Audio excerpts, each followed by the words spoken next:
Hello and welcome to my YouTube channel. तो आज हम लोग स्टार्ट करने वाले हैं मॉडर्न फिजिक्स। ठीक है, तो मॉडर्न फिजिक्स में हमारे 4 टॉपिक आते हैं। ठीक है, क्या होता है? Atomic physics, photo electric effect, then x-ray and then nuclear physics. ठीक है, तो मैं पहले बता दे रहा हूं कि जो मैं अगर टॉपिक पढ़ा रहा हूं तो उसके साथ साथ तुम लोग को एनसीईआरटी अगर बोर्ड के लिए पढ़ रहे हो तो एनसीईआरटी जरूर कर लेना, क्योंकि आईआईटी जेईई के लिए तो कोई प्रॉब्लम नहीं। अगर एनसीईआरटी नहीं पढ़ोगे तो कोई प्रॉब्लम नहीं होगा, मेरा मॉडर्न फिजिक्स से हर एक क्वेश्चन इजिली कर लोगे तुम लोग। लेकिन अगर बोर्ड के लिए पढ़ रहे हो तो तुम लोग को बोर्ड के लिए थोड़ी थ्योरेटिकल पार्ट एनसीईआरटी से पढ़ना पड़ेगा, क्योंकि मैं एटॉमिक फिजिक्स वाले सिर्फ एटॉमिक फिजिक्स के लिए बोल रहा हूं, बाकी सबके लिए तुम लोग एनसीईआरटी जरूर पढ़ना साथ साथ में। ठीक है, तो बाकी आईआईटी जेईई के लिए इसमें इतनी एज सच रिक्वायर नहीं है एनसीईआरटी पढ़ने की, मैं सब कुछ इसमें कवर करूंगा अच्छे से। ठीक है, तो सबसे पहले हम लोग पढ़ेंगे एटॉमिक फिजिक्स के बारे में। ऑलराइट, तो एटॉमिक फिजिक्स के बारे में सबसे पहले पढ़ने से पहले हम लोग इलेक्ट्रोमैग्नेटिक वेव के बारे में जान लें। ठीक है, इलेक्ट्रोमैग्नेटिक वेव के बारे में जानना मतलब इलेक्ट्रोमैग्नेटिक वेव एक चैप्टर है, तो हम लोग यहाँ चैप्टर नहीं पढ़ने वाले, हम लोग यहाँ पे क्या पढ़ने वाले हैं कि कितने टाइप्स की होती है और उनका एनर्जी किसकी ज़्यादा होती है, वेवलेंथ किसकी ज़्यादा होती है। तो इसको हम लोग एक पढ़ लेते हैं। ठीक है, तो इलेक्ट्रोमैग्नेटिक वेव होती है 7 टाइप्स की। ठीक है, 7 टाइप्स की इलेक्ट्रोमैग्नेटिक वेव होती है।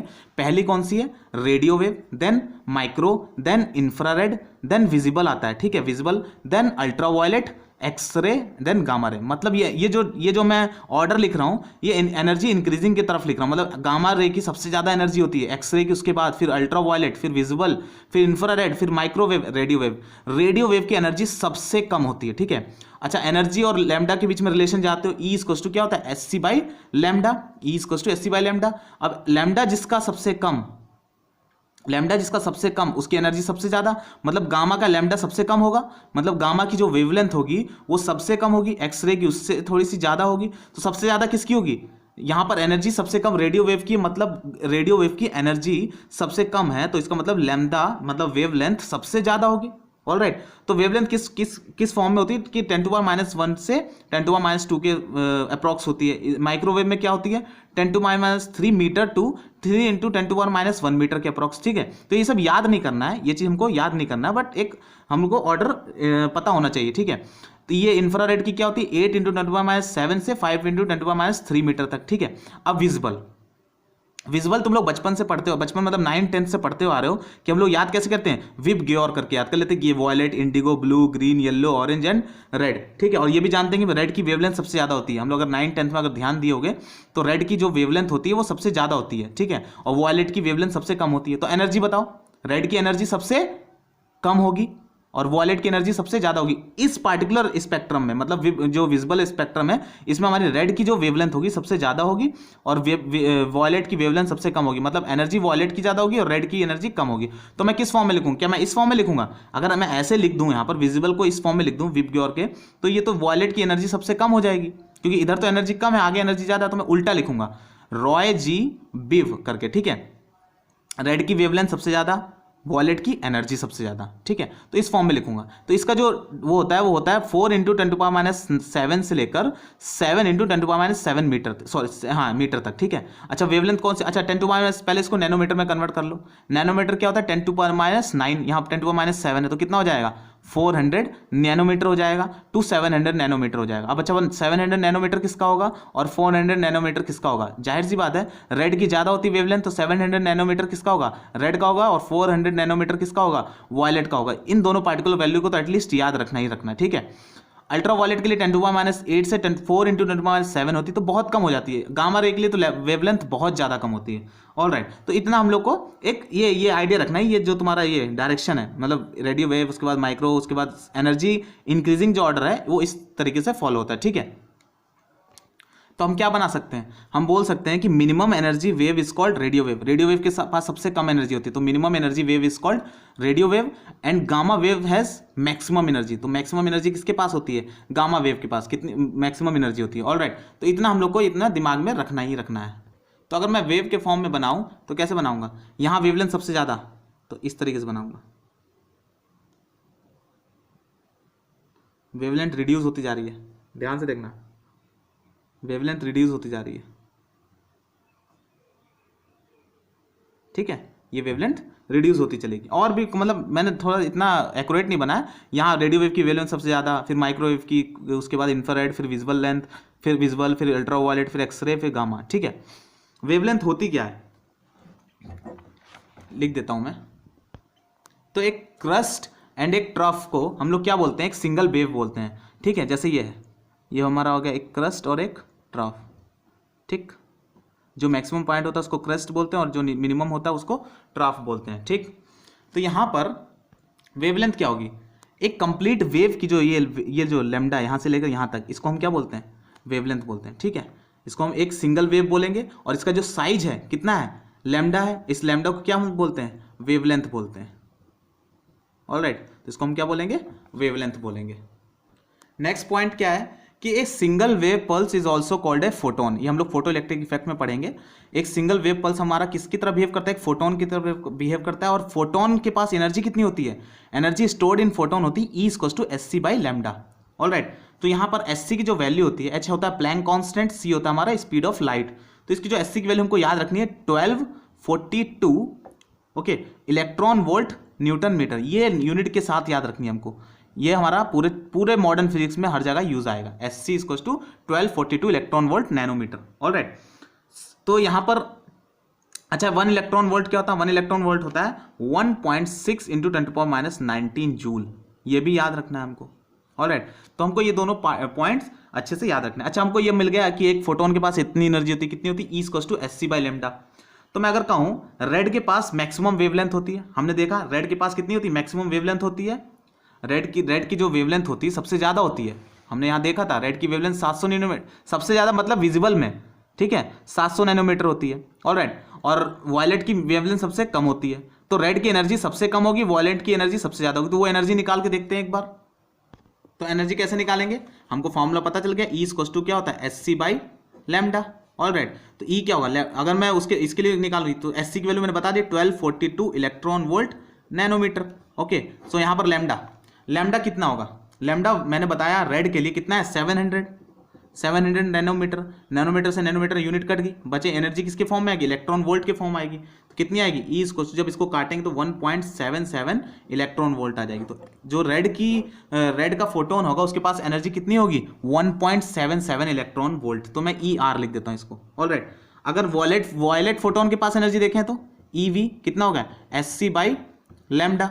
तो EV हो जाएगा हमारा, SC की वैल्यू मैं कितनी रखूंगा, 1242 इलेक्ट्रॉन वोल्ट नैनोमीटर। ओके, और यहाँ पर नीचे क्या हो जाएगा, लैम्डा कितना है, लैम्डा इसके लिए 400 है नैनोमीटर। तो यूनिट से यूनिट कटा, बचा यूनिट किस में आएगा, इलेक्ट्रॉन वोल्ट आएगी। तो EV कितनी आ जाएगी हमारे पास, एनर्जी वॉयलेट की ज़्यादा होनी चाहिए 3.1 इलेक्ट्रॉन वोल्ट।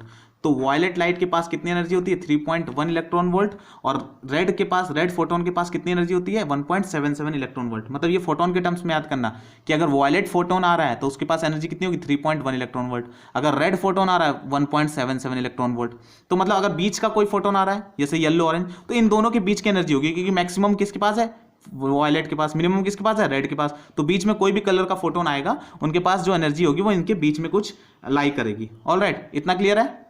तो स्टार्ट करते हैं वेव पार्टिकल डुअलिटी। ठीक है, ये हम लोग डी ब्रोगली हाइपोथेसिस के लिए पढ़ रहे हैं। ठीक है, डी ब्रोगली हाइपोथेसिस से पहले थोड़ी सी जानकारी होनी चाहिए, इतना इंपॉर्टेंट नहीं है, एटलीस्ट ये सब चीज़ें पता होनी चाहिए। ठीक है, वेव पार्टिकल डुअलिटी हम लोग दो केसेस में पढ़ेंगे, wave particle duality for light and wave particle duality for matter. Wave particle duality समझ रहे हो क्या मतलब है इसका, कि वेव भी नेचर और पार्टिकल नेचर भी, मतलब डुअलिटी, वेव पार्टिकल दोनों होने चाहिए, वेव नेचर भी होना चाहिए, पार्टिकल भी नेचर, लाइट के लिए और मैटर के लिए। ठीक है, तो अर्ली 18th सेंचुरी में हाइगन, दो फिजिसिस्ट थे, हाइगन और न्यूटन, इन्होंने अपनी अपनी दो थ्योरेटिकल मॉडल प्रेजेंट किए थे, जिसमें हाइगन ने बोला था कि light is a wave and Newton ने क्या कहा था, light is a stream of particles. All right, तो हाइगन ने जो थ्योरी प्रेजेंट की थी वो थ्योरी थी हाइगन theory of light propagation. All right, हाइगन theory of light propagation, जिसमें न्यूटन ने अपनी थ्योरी दी थी वो थी कार्पस्कल्स theory of light. All right, कार्पस्कल्स theory of light, जिसमें न्यूटन ने बोला था कि light is a stream of particles and this particles are known as कार्पस्कल्स of light. Alright, later on बहुत सारे एविडेंसेस थे, हाइगन थ्योरी के लिए तो बहुत सारे एविडेंसेस प्रेजेंट थे, बट न्यूटन थ्योरी के लिए कोई भी एविडेंसेस नहीं था। तो हालांकि दोनों ही मतलब थ्योरेटिकली तो प्रूव कर रहे थे कि वेव नेचर होता है, पार्टिकल नेचर होता है, लेकिन हाइगन थ्योरी के लिए एविडेंसेस थे बट न्यूटन थ्योरी के लिए नहीं थे। तो हाइगन थ्योरी को एक्सेप्ट कर लिया गया था बाद में। क्यों कर लिया गया था, क्योंकि उसी समय एक मैक्सवेल ने अपनी थ्योरी दी थी, Maxwell theory of electromagnetic radiation, जिसमें बताया था कि लाइट को हम वेव की तरह ट्रीट कर सकते हैं। ऑलराइट, उसके बाद इसको एक्सेप्ट कर लिया गया। लेटर ऑन अल्बर्ट आइंस्टीन ने अपनी theory the, photo electric effect, theory of photo electric effect, या फिर बोल सकते हैं फोटोन थ्योरी ऑफ लाइट, जिसमें अल्बर्ट आइंस्टीन ने ये प्रूव कर दिया था कि हम लाइट को भी ट्रीट कर सकते हैं एज अ पार्टिकल, और जिसमें अल्बर्ट आइंस्टीन ने फोटोन का मोमेंटम कैलकुलेट किया था, फोटोन का मोमेंटम कैलकुलेट किया था, जो हम डी ब्रोगली ने जिसका इस्तेमाल किया था। ऑलराइट, उसके बाद आती है wave particle duality for matter. अब ये जब हुआ कि जब लाइट के पास दो नेचर है, वेव नेचर और पार्टिकल नेचर, तो इसी तरीके से हम यहाँ डी ब्रोगली ने अपनी हाइपोथेसिस दी कि मैटर के पास भी, मतलब कोई पार्टिकल के पास भी, मैटर के पास भी दो नेचर होंगे, एक पार्टिकल नेचर होगा और एक वेव नेचर होगा। ऑलराइट, तो इसके बाद हम लोग अब पढ़ेंगे डी ब्रोगली हाइपोथेसिस। तो डी ब्रोगली हाइपोथेसिस पढ़ने से पहले मैं आपको बता दूं कि अल्बर्ट आइंस्टीन ने जो थ्योरी दी थी कि जो तुम्हारा लाइट है उसके पास पार्टिकल नेचर भी होता है, और मतलब लाइट को फोटोन थ्योरी ऑफ लाइट दिया था, जिसने इसने फोटोन का जो मोमेंटम कैलकुलेट किया था वो मोमेंटम था p=h/λ। ऑलराइट, h क्या था, प्लैंक कांस्टेंट था, और लैम्डा था हमारा वेवलेंथ, और p क्या है, मोमेंटम ऑफ दैट फोटोन। क्योंकि इसने क्या कहा था कि अब देखो मोमेंटम किसका होता है, एक पार्टिकल का होता है मोमेंटम, ठीक है। तो इसने अल्बर्ट आइंस्टीन ने ये प्रूव कर दिया था कि जो तुम्हारी लाइट होती है उसके पास पार्टिकल नेचर होता है, और उस पार्टिकल नेचर का जो फोटोन है, फोटोन की जो मोमेंटम होता है वो कितना होती है, h/λ, ठीक है। तो हमको मोमेंटम ऑफ फोटोन तो मालूम था, अल्बर्ट आइंस्टीन ने ये दे दिया था, ठीक है। तो डी ब्रोगली ने क्या किया, मैं पहले स्टेटमेंट लिख देता हूँ, तो ध्यान से देखना। डी ब्रोगली एज्यूम दैट, जब मैं पूरा बता चुका हूँ already, de Broglie assume that as an electromagnetic wave या लाइट कैन पोजेस मोमेंटम, जो कि मोमेंटम से पार्टिकल पोजेस कर सकता है ना, can possess momentum and behave like particle. अगर इलेक्ट्रोमैग्नेटिक वेव के पास मोमेंटम हो सकता है और वो पार्टिकल की तरह बिहेव कर सकती है, so a moving particle must also behave like an electromagnetic wave, कि एक मूविंग पार्टिकल भी इलेक्ट्रोमैग्नेटिक वेव की तरह बिहेव कर सकता है, और जिसका वेवलेंथ हम कैसे बोल सकते हैं, लैम्डा इक्वल्स टू h/p। जैसे p इक्वल्स टू h/λ, तो लैम्डा इक्वल्स टू क्या हो जाएगा, h/p, ठीक है। तो इसने यहाँ पर अपनी हाइपोथेसिस दी, और लेटर ऑन बहुत सारे एक्सपेरिमेंट्स हुए, बहुत सारा रिसर्च हुआ, फिर उसके बाद डी ब्रोगली की ये हाइपोथेसिस को एक्सेप्ट कर लिया गया, और इसको इसके लिए नोबेल प्राइज मिला था। ऑलराइट, चलिए पहला एग्जांपल देखते हैं। With what speed of an electron must travel so that its momentum is equals to that of photon of light of wavelength 5200 angstrom. बोल रहा है कि इलेक्ट्रॉन को किस स्पीड से चलना चाहिए कि जो उसका मोमेंटम हो वो लाइट के फोटोन के मोमेंटम के बराबर हो, जो जिसकी वेवलेंथ कितनी 5200 एंगस्ट्रॉम है। तो मुझे मालूम लाइट के लिए मैंने मोमेंटम की इक्वेशन क्या बताई, h/λ। ऑलराइट, ये मोमेंटम होता है किसका, फोटोन का, p = h/λ, और इलेक्ट्रॉन का मोमेंटम क्या होगा, इलेक्ट्रॉन तो एक पार्टिकल है, इलेक्ट्रॉन का मोमेंटम क्या होगा, p = m/v। इलेक्ट्रॉन का मोमेंटम m/v दोनों क्या है, बराबर होंगे। इन्होंने बोला कि किस स्पीड से चले कि दोनों मोमेंटम क्या हो, बराबर हो। तो मैं क्या कर दूंगा, h/λ = m/v। तो यहाँ से मुझे वेलोसिटी निकालनी, तो वेलोसिटी क्या हो जाएगी, h/mλ। ऑलराइट, h की वैल्यू कितनी होती है, 6.63 × 10⁻34। ये याद रखें, वैल्यू h की होती है, प्लैंक कांस्टेंट की वैल्यू याद रखें। और मास की वैल्यू कितनी, 9.91 × 10⁻31, ये इलेक्ट्रॉन का मास होता है, और एंगस्ट्रॉम में दे रखा है, उसको मीटर में लिखेंगे 5200 × 10⁻10। तो यहाँ से वेलोसिटी हमारी आ जाएगी 1401 मीटर पर सेकेंड। अगर इतनी स्पीड से चलता है इलेक्ट्रॉन, तो उसका जो मोमेंटम होगा वो एग्जैक्टली किसके बराबर होगा, उस फोटोन के बराबर होगा जिसकी वेवलेंथ कितनी है, 5200 एंगस्ट्रॉम। क्लियर कर रहे हो, इसको कनेक्ट करना बहुत आसान है, बस ये दो चीज़ तुमको, दो ही फॉर्मूले हैं इस टॉपिक में, तो दो ही फॉर्मूले, इससे ज़्यादा है भी नहीं, ठीक है। तो अच्छे से इस चीज़ को कनेक्ट करते चलो। ऑलराइट, तो अब तक मैं अगर समराइज कर दूं तो डी ब्रोगली ने टोटल ओवरऑल क्या कहा है कि एक moving particle is equivalent to wave whose wavelength is given by lambda equals to h/, वैसे फॉर्मूला क्या होता है, लैम्डा इक्वल्स टू h/p होता है, ठीक है। ये किसके लिए था, ये फोटोन के लिए था। अब यहाँ पर अगर मूविंग पार्टिकल को हम किसकी तरह ट्रीट कर रहे हैं, वेव की तरह ट्रीट कर रहे हैं, तो उसकी लैम्डा क्या होगी, h/p, और p क्या होता है, एक पार्टिकल का मोमेंटम क्या होता है, m/v। तो ये फॉर्मूला दिमाग में रखना कि लैम्डा इक्वल्स टू h/p होता है, lambda equals to h/p, that is h/mv, ठीक है, where mv is the momentum of that particle. Suppose एक एग्जांपल ले लूँ, अगर मैं, बहुत अच्छा एग्जांपल है, ध्यान से देखना, कि अगर एग्जांपल ले लूँ कि एक पार्टिकल रखा हुआ है यहाँ पर, ठीक है, साइलेंट रखा हुआ, एकदम कोई इसमें हलचल नहीं है, अचानक क्या होता है, ये एक बम है सपोज लो, तो ये बम फट पड़ता है, ये बम फट गया, तो m2 टुकड़ा हो गया और इधर एक m1 टुकड़ा हो गया, ठीक है, दो पार्ट में बट गया। ये जो इधर भागा v1 की वेलोसिटी से, ये इधर गया v2 की वेलोसिटी से। ऑलराइट, तो बोल रहा है इन अच्छा देखो, ये दोनों पार्टिकल मूव कर रहे हैं, मतलब पार्टिकल मूव कर रहे हैं कि इनके साथ एक क्या होगी, एक वेव होगी। ध्यान से सोचना, ये बोलना क्या चाह रहा है कि अगर एक पार्टिकल मूव कर रहा है, मैं डी ब्रॉगली की बात कर रहा हूँ, अगर इसने क्या बोला कि अगर एक पार्टिकल एम मास का पार्टिकल अगर वी की वेलोसिटी से मूव कर रहा है तो इसके साथ एक वेव एसोसिएट होती है, ठीक है, जिसकी वेवलेंथ क्या होती है, लैम्डा होती है। और लैम्डा कैसे निकालते हैं, एच अपॉन पी से। मैं बार बार क्यों जोर डाल रहा हूँ इस पर, ताकि थोड़ा सा क्लियर हो। तो यहाँ पर देखो, अब ये पार्टिकल सेपरेट हो गया, ठीक है, तो बोल रहा है इन दोनों पार्टिकल के साथ कुछ ना कुछ वेवलेंथ होगी, ठीक है, ठीक है, दोनों पार्टिकल के पास वेव नेचर होगा, तो इसकी वेवलेंथ कुछ लैम्डा 1 होगी, इसकी कुछ लैम्डा 2 होगी, लैम्डा 2 होगी। बताओ लैम्डा 1 क्या होगी, लैम्डा 1 होगी m1 into v1, alright, sorry h upon m1 into v1, h upon p होती है, और इसकी लैम्डा 2 क्या होगी, h upon m2 v2। But ध्यान से देखना, हमको क्या निकालना है, हमको निकालना है लैम्डा 1 अपॉन लैम्डा 2 निकालना। तो लैम्डा 1 अपॉन लैम्डा 2 क्या हो जाएगा, m2 v2 upon m1 v1। दोनों के ही जो वेवलेंथ का रेशियो कितना है, m2 v2 upon m1 v1। लेकिन यहाँ पर क्वेश्चन खत्म नहीं हुआ, यहाँ थोड़ी सी मैकेनिक्स तो लगाओ। यहाँ पर क्या है, ये इनिशियली रेस्ट पे रखा हुआ है और ये फट गया तो वेलोसिटी आ गई। इनिशियल मोमेंटम कितना है, इनिशियल मोमेंटम है हमारा 0। तो initial equals to final momentum होता है ऑलवेज, कभी मोमेंटम बैलेंस हमेशा रहता है। इनिशियल मोमेंटम कितना है, 0। फाइनल कितना है, किसी एक डायरेक्शन को पॉजिटिव ले लो तो इधर डायरेक्शन कितना है, m1 v1, और इधर डायरेक्शन में माइनस m2 v2। तो यहाँ से क्या हो गया, m1 v1 equals to m2 v2।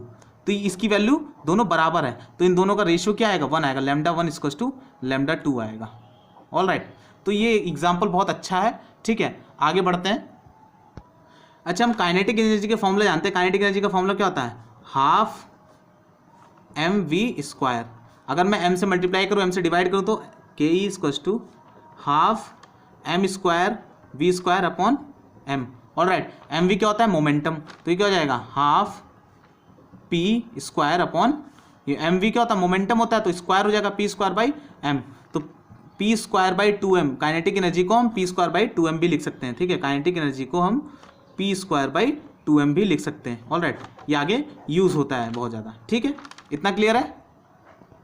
Next topic देखते हैं, बहुत ही ज़्यादा इंपॉर्टेंट टॉपिक है, ठीक है, इस टॉपिक पे मैं क्वेश्चन भी कराऊंगा। De Broglie wavelength of an electron accelerated by particle potential difference. Okay, suppose दो प्लेट हैं, ध्यान से देखना, दो प्लेट हैं, इसका पोटेंशियल है 0, इसका पोटेंशियल है v। ऑलराइट, तो अब बताओ यहाँ पर क्या है, सपोज ये पॉजिटिव प्लेट या नेगेटिव प्लेट, इलेक्ट्रिक फील्ड कैसे होगी, ऐसे होगी, ठीक। ऑलराइट, तो यहाँ अगर पॉजिटिव चार्ज रखा होता, अगर पॉजिटिव चार्ज रखा होता तो चार्ज किधर मूव करता, इलेक्ट्रिक फील्ड की तरफ मूव करता। कितने फोर्स के साथ, QE फोर्स लगता है इस पर, ठीक है। ध्यान से देखना, यहाँ पर एक इलेक्ट्रॉन रखा हुआ है, यहाँ नहीं रखा हुआ है, यहाँ पर रखा हुआ है, ठीक है। इस इलेक्ट्रॉन पे फोर्स किधर लगेगा, इधर लगेगा, ठीक है। ये इलेक्ट्रॉन किधर, इस पे फोर्स लगेगा, ये इलेक्ट्रॉन यहाँ पर आ जाएगा, ठीक है। इसके पास कुछ, यहाँ पर जब आएगा इसके पास कुछ वेलोसिटी होगी। ऑलराइट, इसके पास कुछ वेलोसिटी होगी। अगर वेलोसिटी होगी तो मोमेंटम होगा, और मोमेंटम होगा, अगर एक पार्टिकल मूव कर रहा है तो उसके पास वेव नेचर होता है, डी ब्रॉगली ने बोला है भाई साहब ने, और वेव नेचर है तो उसके पास क्या हो गया, डी ब्रॉगली वेवलेंथ होगी, मतलब lambda equals to h upon p हम जानते हैं। तो अगर मोमेंटम है तो इसके पास क्या होगी, डी ब्रॉगली वेवलेंथ होगी।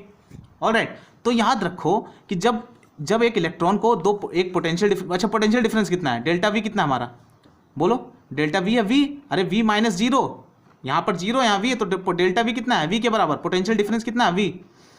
तो एक पार्टिकल को जब हम पोटेंशियल डिफरेंस v में अगर रिलीज करते हैं तो उसके पास काइनेटिक एनर्जी कितनी आती है, काइनेटिक एनर्जी होती है q इंटू वी। तो काइनेटिक एनर्जी क्या हो जाएगी, माइनस ई वी, इलेक्ट्रॉन है तो माइनस ई। ऑलराइट, नहीं आया ऐसे समझ में, कोई बात नहीं, यहाँ पर लगाओ एनर्जी कंजर्वेशन, ठीक है, एनर्जी कंजर्वेशन लगाओगे तो इनिशियल काइनेटिक एनर्जी कितनी है, 0, ठीक है। इनिशियल काइनेटिक एनर्जी कितनी है, 0। इनिशियल पोटेंशियल एनर्जी कितनी है, यहाँ पर वो भी 0, ठीक। फाइनल बताओ, फाइनल काइनेटिक एनर्जी कितनी है, सपोज के। पोटेंशियल एनर्जी कितनी है, पोटेंशियल एनर्जी क्या होती है, Q इंटू वी, पोटेंशियल एनर्जी क्या होती है, Q इंटू वी। तो Q कितना है, माइनस ई, सॉरी Q कितना, हाँ Q कितना है, माइनस ई, यहाँ पोटेंशियल प्लस होगा, ठीक है, यहाँ प्लस हो जाएगा। Q कितना है, माइनस ई। और पोटेंशियल डिफरेंस कितना है v, तो पोटेंशियल एनर्जी ये हो गई। तो काइनेटिक एनर्जी कितनी हो जाएगी, काइनेटिक एनर्जी हो जाएगी EV। इसको याद रखो या फिर डेराइव कर लो, ठीक है। अब ध्यान से देखना जरा, हमको क्या निकालना है, लैम्डा निकालना है। लैम्डा क्या होता है, लैम्डा होता है H/P। अरे यहाँ तो काइनेटिक एनर्जी मालूम हमको, लेकिन मैंने अभी डेराइव किया कि काइनेटिक एनर्जी क्या होता है P²/2m। तो P क्या होगा 2m, काइनेटिक एनर्जी Ke लिख लो P², तो P क्या होगा √2m kinetic energy. All right, तो यहाँ क्या हो जाएगा lambda equals to H/√2m। Kinetic energy कितनी है, ध्यान से देखो काइनेटिक एनर्जी कितनी है इसके पास EV, तो मैं यहाँ क्या लिखूंगा 2m EV। तो ये हो जाएगा हमारा, अगर एक पार्टिकल को एक्सेलरेट किया जाता है किसी पोटेंशियल डिफरेंस में तो उसके पास कितने डी ब्रोगली वेवलेंथ होगा H/√2m EV, जहाँ V क्या है पोटेंशियल डिफरेंस। बस ये फॉर्मूला याद रखना है, डेरिवेशन याद रखो ना रखो, डेरिवेशन याद मत रखो, लेकिन ये ध्यान रखना आया कैसे था कि पोटेंशियल डिफरेंस लिया हमने, काइनेटिक एनर्जी QV आती है EV, ठीक है, उस तरीके से आया। तो लैम्डा की वैल्यू क्या होती है H/√2m Ke या फिर 2m EV। Ke मतलब Ke की वैल्यू कितनी EV, ठीक है। इस पे बेस बहुत अच्छा सा एक क्वेश्चन करते हैं, ठीक है। चलिए एक क्वेश्चन करते हैं, बहुत बहुत बहुत अच्छा क्वेश्चन है, कतई आने लायक है जेईई में, ठीक है। Find the ratio of de Broglie wavelength of a proton and an alpha particle which are accelerated through the same potential difference, ठीक है। अब बोल रहा है कि रेशियो बताना है डी ब्रोगली वेवलेंथ का, जब दो पार्टिकल को, एक प्रोटॉन है एक अल्फा पार्टिकल को सेम पोटेंशियल डिफरेंस से एक्सेलरेट किया गया। तो हमको सबसे पहले इस कंसेप्ट पे हमने फॉर्मूला ड्राइव कर लिया, क्या होता है lambda equals to H/√2m kinetic energy बोल लो 2m Ke या फिर H/√2m QV बोल दो, चार्ज बोल दो, ठीक है QV। वहाँ हम इलेक्ट्रॉन था तो E लिख रहे थे, यहाँ चार्ज जनरल चार्ज मान लें QV, ठीक है। ये फॉर्मूला होता है, ऑल राइट। तो अब सबसे पहले एक प्रोटॉन को किया गया तो लैम्डा P क्या हो जाएगा, लैम्डा P हो जाएगा H/√2mp प्रोटॉन का मास, Q प्रोटॉन का चार्ज, पोटेंशियल डिफरेंस दोनों का सेम है, ठीक है। लैम्डा अल्फा पार्टिकल का क्या हो जाएगा H/√2m अल्फा पार्टिकल का मास, Q चार्ज अल्फा पार्टिकल का, और V दोनों का सेम है। हमको क्या करना है, इन दोनों का रेशियो निकालना है।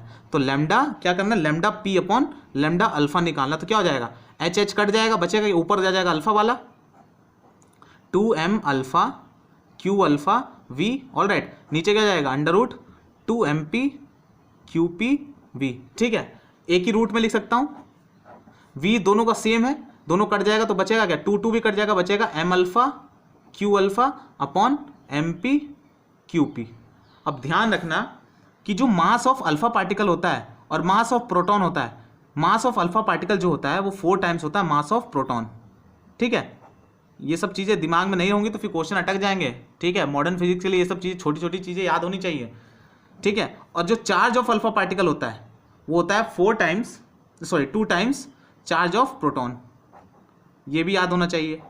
तो यहाँ हो जाएगा lambda P upon lambda alpha हो जाएगा हमारा 4 × 2/1, मतलब यहाँ 4 MP लिखूंगा, 4 QP लिखूंगा, QP MP कट जाएगा तो 4 × 2 कितना आ जाएगा 2√2, ये आंसर हो जाएगा हमारा। तो ये बहुत बहुत बहुत ज़्यादा इंपॉर्टेंट क्वेश्चन है, ठीक है, बोर्ड के लिए और प्लस जेईई के लिए, दोनों के लिए बहुत इंपॉर्टेंट क्वेश्चन है। एक बहुत अच्छा क्वेश्चन करते हैं, ये भी बुक्स में मिलेगा नहीं तुम लोग को।